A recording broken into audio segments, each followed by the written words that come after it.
अध्याय 1 श्लोक 2 अर्थात 42वां श्लोक।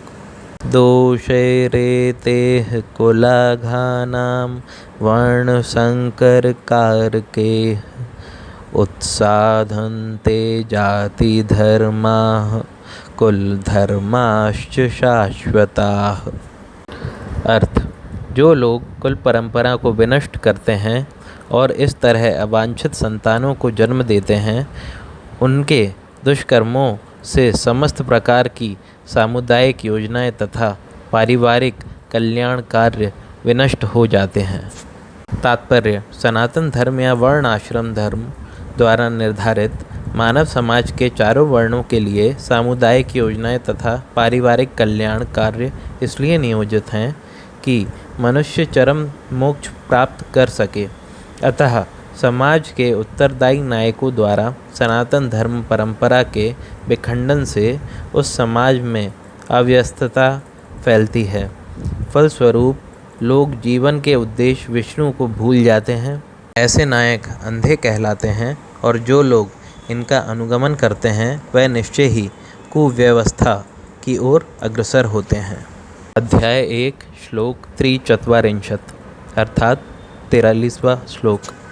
उत्सन्कुलधर्माणां मनुष्याणां जनार्दन नरके नियतं वासो भवतीत्यनुशुश्रुम।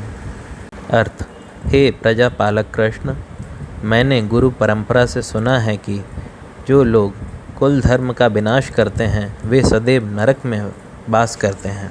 तात्पर्य: अर्जुन अपने तर्कों को अपने निजी अनुभव पर न आधारित करके आचार्यों से जो सुन रखा है उस पर आधारित करता है।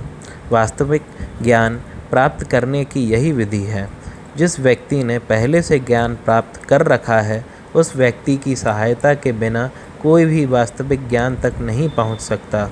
वर्णाश्रम धर्म की एक पद्धति के अनुसार मृत्यु के पूर्व मनुष्य को पाप कर्मों के लिए प्रायश्चित करना होता है।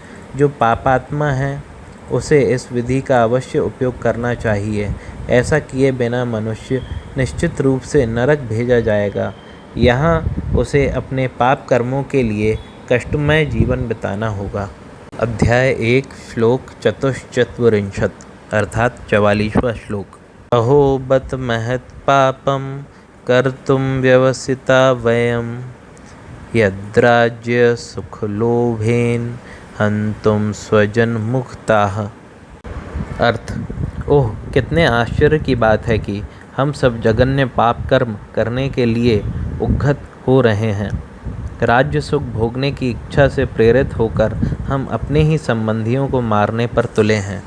तात्पर्य: स्वार्थ के वशीभूत होकर मनुष्य अपने सगे भाई, बाप या माँ के वध जैसे पाप कर्मों में प्रवृत्त हो सकता है। विश्व के इतिहास में ऐसे अनेक उदाहरण मिलते हैं, किंतु भगवान का साधु भक्त होने के कारण अर्जुन सदाचार के प्रति जागरूक है। अतः वह ऐसे कार्यों से बचने का प्रयत्न करता है।